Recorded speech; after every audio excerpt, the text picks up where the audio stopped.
Emrakul. Oh, you can't target Emrakul. Okay. Okay, well, what would you target?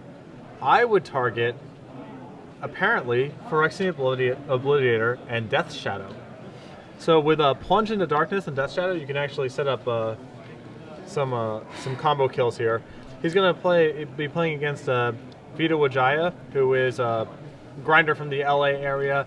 He's for those of you who are familiar with some other trading card games for Versus System back in the day, he's basically the Kai of that game. Won like 3 or 4 or some odd Pro Tours, and but Magic-wise, he's a grinder, and he's won some PTQs and played on the PT a couple times. He's playing Stoneblade, so this will be stock good deck, stock good opponent versus. Very interesting deck. Yes. Perfect example of one of the reasons I love Legacy, that you can basically build anything as long as it's rational, or at least semi-rational. As long as it's internally cohesive. So, just the deck list real quick here. We have the creature base is 4 Death Shadows, 2 Street Wraiths, which are technically creatures, but not really. 4 Phyrexian Obliterators, and 2 Dark Confidants. That's it. The spells are 4 Thoughtseize, 4 Duress, 4 Berserk, 4 Dark Ritual, 4 Plunge into Darkness, 2 Spoils of the Vault, 3 Limdual's Vault, 2 Chromox, 4 Lotus Petal, a Surgical Extraction, and a Maelstrom Pulse.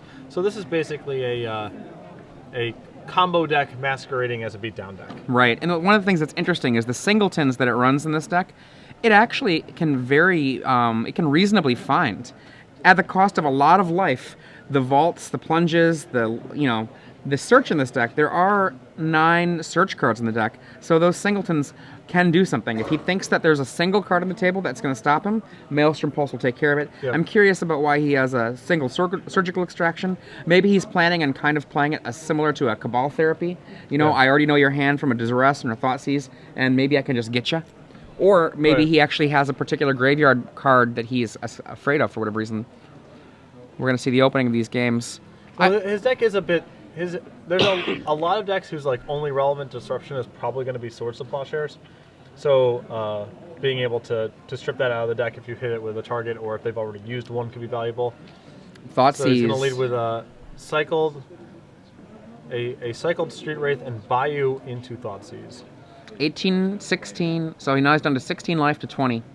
And the Thoughtseize he's thinking about. There are Force of Wills in his opponent's deck. And there is one. Force of Will, Brainstorm. It's my favorite Brainstorm. And there was a Stoneforge in there, too. Yeah, so he's going to get the Force of Will. Depending on the hand, I might have liked taking a Brainstorm there. I mean, depending on Brad's hand. Yeah, I think, I think Brad's deck is pretty close to a combo deck. So I think he's just going to err on the side of taking away some of VD's lone ways of interacting with them rather than the selection tools. Well, I totally agree with that, but I'm just thinking depending on his hand. If his hand is not the super aggressive build draw, Obliterator on turn 2? Obliterator. Don't fight me. Sadly, there is no I guess it would be Aaron Forsyth technology in this deck. You will find no prey-upons here. Yeah. So VD's going to fire off the Brainstorm. Normally this is a little early to be firing this off, but I think he realizes that he's under the gun here. He has a second Brainstorm to set up a better selection turn somewhere down the line off of a fetch land, but for now he needs to find... I think he's aware that he needs to find a plow pretty fast. Yeah. I mean, one of the things to remember is, yes, it is true that Brainstorm was not optimally cast, but sometimes you don't have time to play optimally, and you just have to be efficient quickly. Yeah, he can't waste mana when the game might only be 3 or 4 turns long. So Stoneforge for Batterskull, everyone's favorite / least favorite play. Batterskull was a card that it didn't completely offend me when it was printed, but it got close. I think in the absence of Stoneforge Mystic, the power level is reasonable. It's still clearly good enough for constructed level play. It still shows up in people's sideboards. Right. But when do we go absence of context? That's the part. True. Yes. I think it's as a card in standard now. It is fine. Totally fine now. Totally fine. Yeah. And he draws. He is a slightly cheaper, slightly worse Worm Coil engine. It's possible that Vidi might be dead right now. Yeah, he can definitely 2 Berserks and that is. So does he have the tools to find it? Comes on in. He says, "I'll take it." All right. He just says take 5. Look at that. He has a life counter. You can see over on the side there. It's the twisty life counters. Lotus Petal. City of Brass. Is there going to be a second Obliterator? That'd be sweet. I think he has a duress in his hand. Now would be a good time to duress. Goodbye equipment. Brainstorm, Caracas, Polluted, and Batterskull. Do the reads on the Batterskull. Brad plays... So now the question is basically, can he beat Batterskull versus what is the selection of Brainstorm worth for him? Like, allowing BD to have more shots at Swords to Plowshares from here is a little dangerous, but right. The Batterskull could potentially just race. So, and one of the crazy things about Obliterator is that Obliterator really does not care about Batterskull. I mean, if he wants to, Brad can just sit back, and if Vidi wants to come in with a Batterskull, Brad can be like, "That's cool, I'll block." Right. 4 damage to my my Obliterator here. Enjoy. All right. It appears we're plunging. Plunge does cost 2 mana.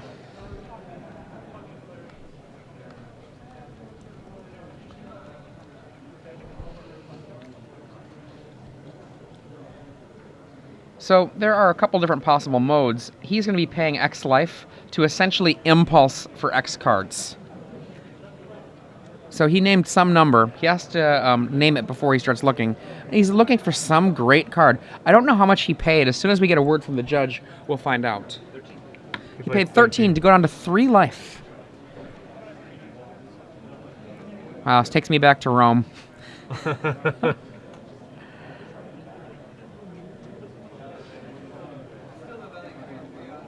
He's just gone to 2.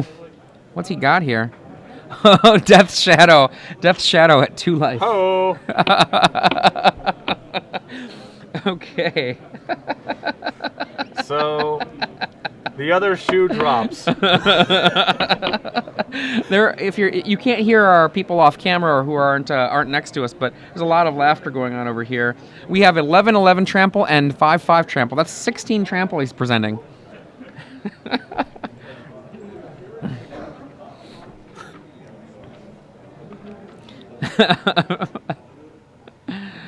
I think another value of the surgical extraction is if you're playing against a deck that's slightly unknown, you can find out if they've got a bolt in their deck. Yeah. You know, it's a marginal utility, but I mean, there's another small. The thing that's exciting about this Death Shadow is if Brad wants, he can increase the size of the Death Shadow by 1 next turn by simply tapping his City of Brass.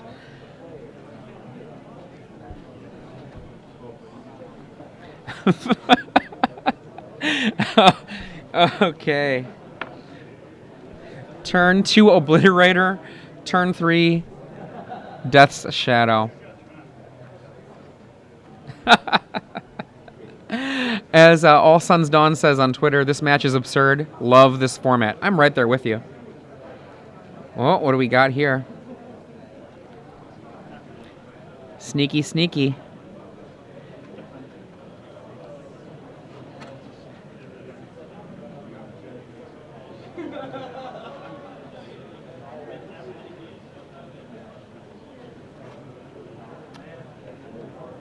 I don't think Death Shadow actually tramples. I think it's just --. Oh, you're right. It does not trample. So this attack might have actually just... Brad Strickman might have just lost. You're right. It does not trample. I just want it to trample. Right. Yeah, he just drew a Chromox, so... I think if he ships just the Death Shadow, that... Yeah, if he had not shipped the Obliterator, I think he would be in just fine shape. Yeah. And now the Vigilant creature has no reason not to attack. Death. Oh, Brad. Oh, Brad. So sad. Oh. That's fine. Shake it off. There's 2 more. That's right. That's right.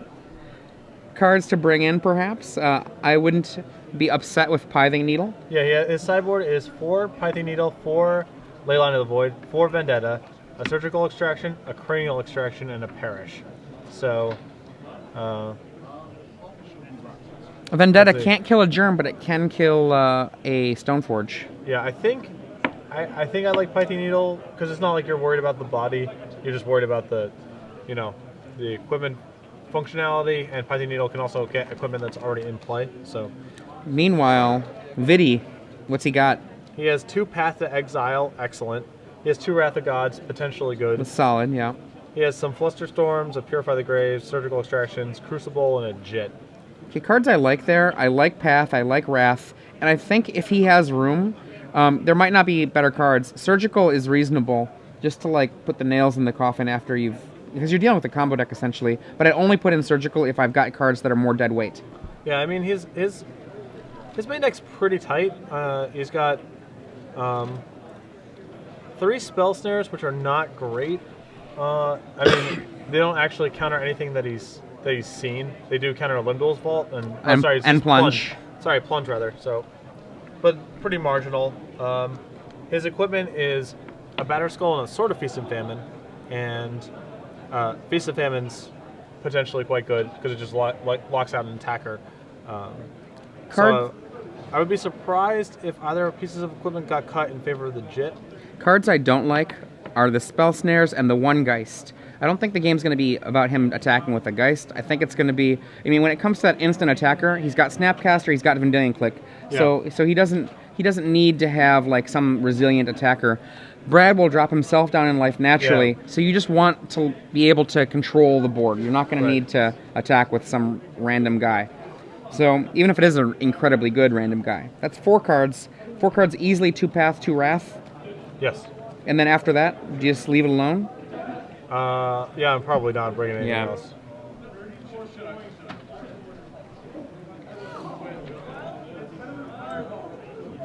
So, I'm surprised Brad doesn't give himself the option of siding into up to 4 Confidants. It seems in some matchups that would be really awesome, excellent. Just yeah. Awesome. So, from the internets, Candy Hair says that a vendetta can't kill a germ. Just loves the sound of that phrase. Yeah.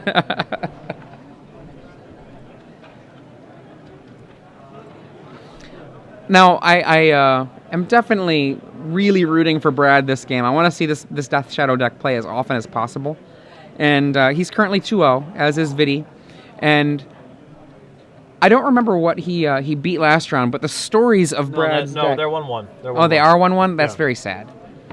Well, the stories of Brad's last victory have been spreading around the room, so perhaps... Yeah, he beat a blue-white Stoneblade. Yeah, apparently he already beat this deck, blue-white Stoneblade.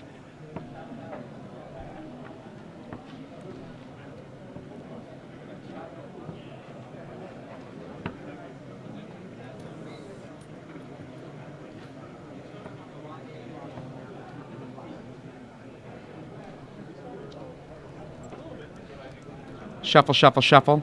Shuffle, shuffle, shuffle. This deck is sweet.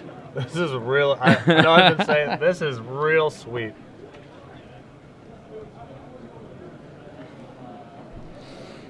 Yeah, so basically blue appears to only be in the deck for Limdol's Vault.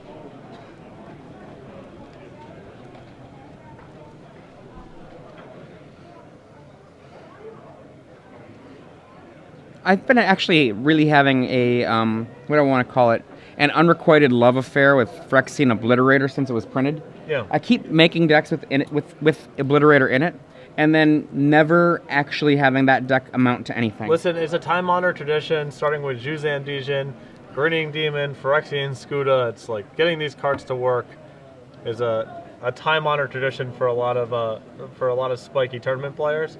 Phyrexian Obliterator is obviously the best of the bunch, assuming you can cast it, but quadruple black is hard. Sort of limits the other pieces you're able to surround the card with. It's hard, and I mean, like, it's easier in older formats, but then in older formats, the Obliterator starts being answered by swords. Speaking of which, I am really disappointed that Brad could not find room for a Juzan Dijin in this deck. Like, if there's any deck in Legacy that could justify playing with that guy, it's right here. I wonder good if... with Berserk, good with, plays well with Death Shadow. I mean, the art's sweet.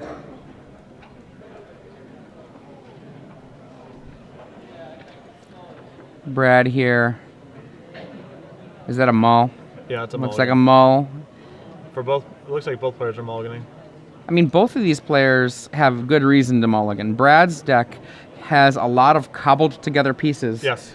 And I can easily believe this deck gets bad draws. So, yes. I can't even conceive of what a bad draw with this deck would look like. Yeah. Everything would be excellent. Yeah. And Vidi's deck, on the other hand, has a very robust potential set of draws, but he pretty much wants to have a hand with a swords or a path. Right. Any hand that doesn't have a swords or a path, it's big reasonable question to throw mark, yeah. away.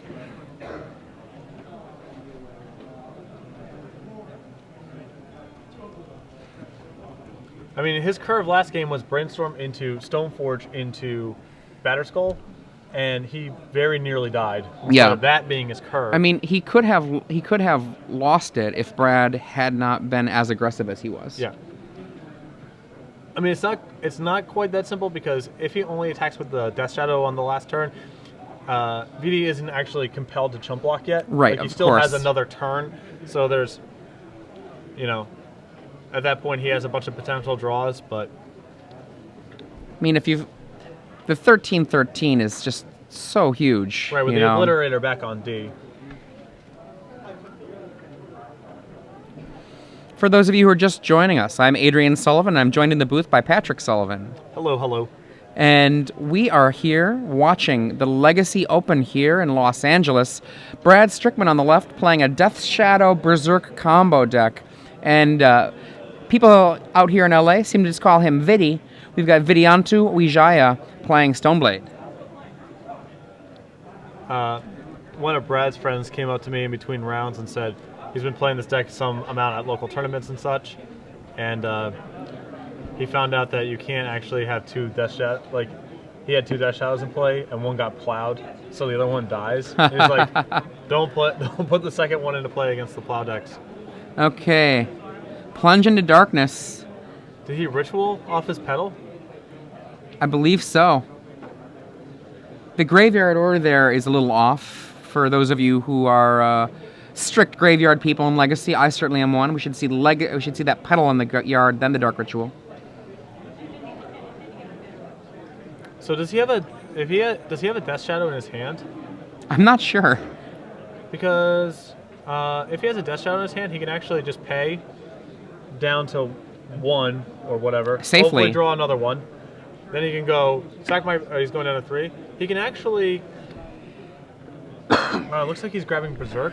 Like, he can just go all in here, and if VD doesn't have a plow or a force, he just dies. Yeah, it can be a turn 2 kill. Right. And there's a Death Shadow. I see it.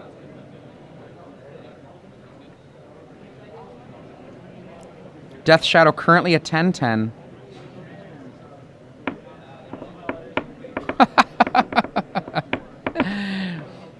You know, I've definitely lost to Death Shadow testing Modern on Magic Online. VD does not have a plow or He's force got of will. I thought I saw a Force of Will. Did you? No, Are he you has sure? brainstorms. I'm pretty sure those are brainstorms. He has 2 brainstorms. Oh, that is a Brainstorm. So he might actually just die now. Go. Thought Seize. Is there a swamp? Is there a dark? No, he's Boink. no messing around. No messing around.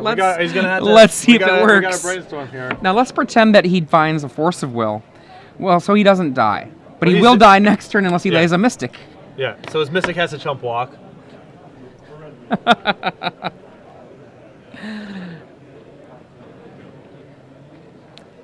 Now we can see why VD would want a mulligan hands that don't have plows and paths. Right. This got real fast. Berserk. This got real. Brainstorm. What's he find? Now don't crane your neck over to the side trying to look at the flat screen and see if you find the That Force of ain't Will. it. That ain't it. GG. There's a plow in his hand, but that's too slow. Puts the Brainstorm in the yard. He's still got to put 2 cards back, but don't worry, folks. He's just going to pack him up, pack him in. Yeah. What about my berserked creature, says Brad. Oh! Alright, game 3. Oh my goodness. Look at Vidi. Brad's smiling. Vidi's like, Gotta shake it. huh. Okay, back to the sideboard. He smiles. He smiles. Cannot help but smile at that. Oh, man. Yeah. That is real. What just happened really happened. This is yeah. this is not a movie. You aren't being punked. That actually just happened. Oh man. You know, like I've seen crazy stuff happen in Magic. Format of Kings. It's the format of Kings. Men's game, baby. Yeah. I mean, I've seen people die with force of nature attacking them and it having lifelink on it, and they're like, not pay. And but this this is one of these really good ones. Oh man. Vidi with a very contemplative look, his neck crooked to the side, thinking. Definitely, that's the thinker pose right there. Okay, shaking it off. Back to the deck, sideboarding here. I think the most confusing, if I was in Vidi's position, the thing I would be struggling with the most is what to do about Wrath of God. Because in theory, like, it can be valuable. He's pretty threat light, and, you know, if you can survive the first wave, then it can add value there. But Wrath of God's also quite slow. So I would... It is. If I was in his position, I would be struggling about whether or not to bring that in. What do you think of Flusterstorm as a possible counterspell? I mean, I think it's legit on the play. Being on the play changes a lot of the, changes a lot of the dynamics of the game. So your counter spells and your basically the whole deck gets much better when you're doing that. So one of the things I love about Limdual's Vault in Brad Strickman's deck is I kind of wonder if he selected it because of the pain. He was like, this is why I'm selecting it. In fact, what I'm going to do is I'm going to vault, and I'm going to pay life a bunch of times, period. Yes. Just to be like, yeah, I don't even care. It's a lot of angles. Obviously, it's a great search spell. Also, the life payment you're talking about matters too. So, like a lot of the other search cards in this deck, it's playing multiple roles.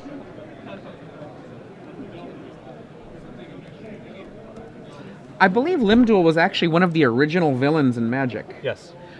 I don't remember anything about him, but if you out there know what Limdual's story was, or if you know, Patrick, I don't know what Limdual's story was. No, I don't. I remember his Vault and his Paladin. Those are the two cards.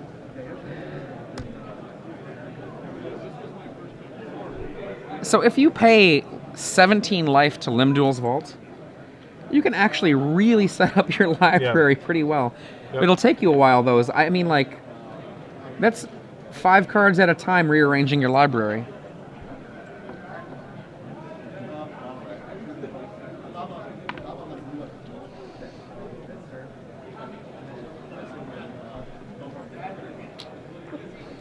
Yeah, that's 85 cards deep that you can go. Right. Yeah, as long as your deck isn't actually set up into multiples of 5, you can actually get a better... You can kind of quasi-arrange it in a really interesting way. Better rotation. God, now I'm kind of wondering why I didn't play Limdual's Vault in Rome. Jeez. Yeah. Like, that is another card I think has... The amount of play at Seasoned Legacy is not commensurate to its power level. I think it is... If I had to come up with a list of top 10 underplayed cards, I think it would hit. I think the last time it really saw much in the way of play was during Flash Hulk. Yeah, it's seen play in various combo decks. But in like a more common play was in that moment. Was there another moment in combo where like there was a combo deck that played it, like that was really common? I think Flash Hulk was the last time it was actually kind of common. Yeah, I mean, I've seen like Reanimator touch it from time to time. I've seen like Tide splash black for it from time to time. Like I've seen it pop up here and there, but not, Standard win box number 1. Yeah, I don't like the sound of it in High Tide. That doesn't excite me. I'm saying where I've seen it. Oh, I'm not saying that you're advocating it. I'm just wrinkling my nose at the thought of it in High Tide.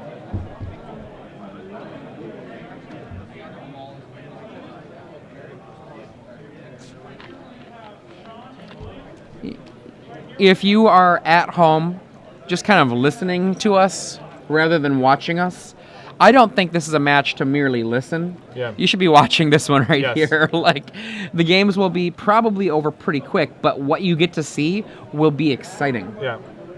There was a moment a while back, Gerard Fabiano just opened up a pack on air. It was Jace the Mind Sculptor inside.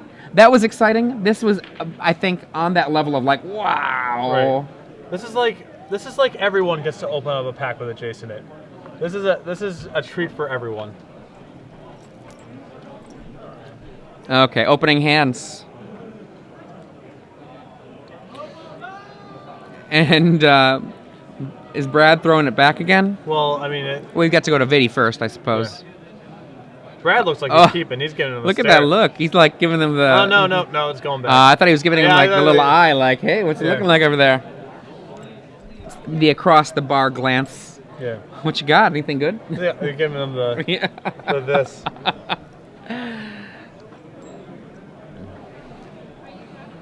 Vidi looks a little amused, nervous. Playing against decks like Brad is playing are the exact kinds of decks that both make me love Legacy and also give me the highest degree of nerves when I'm playing. Oh, yeah. Just not knowing what could happen. Yeah, you also don't want to be a notch on this dude's belt, you know what I mean? Right. You're playing some conventional, known, stock, whatever deck, and him getting goes, I just blew up some, blue-white Stoneforge deck last round. Like, you don't want to be that guy, you know? Especially after the first two games. It's like, Vidi easily could have lost the first game and then just got clobbered in the second game. Absolutely. Brad is, looks like a I think he's unhappy keep. Okay, look at that Tundra. For Sam Meyer. Sam Meyer, if you're in the room, yours getting Bayou. waiting for you. Also at this time, signups for our two-headed giant steel event are open. Discard, perhaps? Spoils of the Vault. Come over to the side events area, we'll get you playing. All of these are often considered marginal tutors, but they still do the work.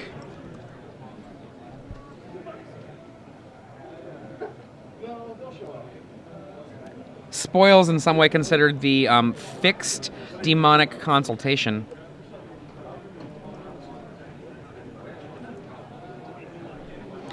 So, like demonic consultation, you name a card, and you reveal cards until you find that card. But until you hit it, you lose life for every card you miss with. So he named Death Shadow and just took roughly 1 million.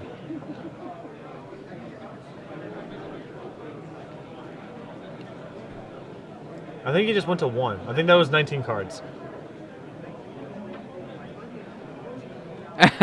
Yes. Lotus Petal. Crack. Shadow.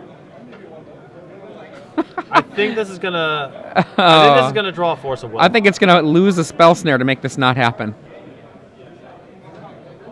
Oh, brainstorm in response. That's not unreasonable. See if there's anything better to pitch. Yep. There's a Swords to Plowshares. So many answers. Yeah, this one looks pretty good. Pretty good for and a Snapcaster too. So. Oh, wah wah wah.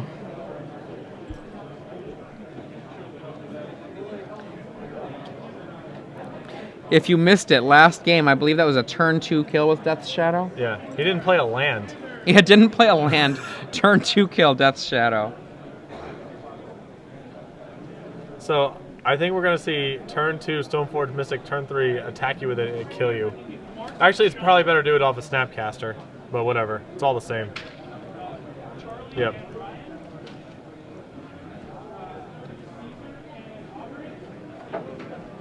Unfortunately, now his City of Brasses and Fetch lands just kill him, so there's a chance that he has a second land drop and cannot make it.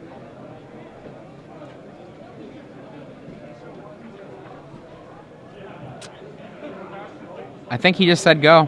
Yeah, so I think this is going to be end of turn Snapcaster, attack you, and kill you. Oh, that is so sad, though. Yeah. Listen, if you're gonna pay 19 life, sometimes Ambush Viper is just gonna get it done. That's part of you knew this going into things. He could vendetta this creature and kill himself. Yeah. I'd rather go out like that than letting the Snapcaster touch me. Oh, hell's yeah. Surgical extraction on a card. He's just gonna take a look. Yeah. He's got some time. What you got? Just wants to give him a touch before he exits stage left. just wants to feel something, man. I don't blame him. What you got in this here deck? Yeah. It's a pretty good card. Yeah. So far, we can see that. Portrait Battle Skull. That's really creative. That's So far, a really interesting idea for a deck. Where'd you get it from?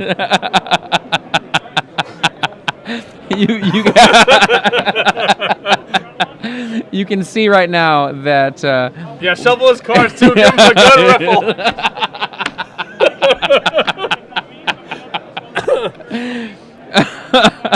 Yeah, Brad. Yeah, all right. That's the way to do it. Here you go. Want to cut, says Vidi? Yeah. I want to cut someone. There we go. Ah! Battle shuffle. He's like, hey, Judge, I think you drew too many cards. No, this is at the end of your turn. What? No way. There we go. Oh, sad day. Well, that made my day. That was the first round we covered. One of the things we often say here at the Star City Games Open Series for Legacy is that this is going to be one of the most diverse metagames that you'll ever see, one of the most diverse fields you'll ever see watching Legacy play. And generally, every tournament that I go to, I usually see a deck I've never seen play before. Yeah. But then besides that, it's just they're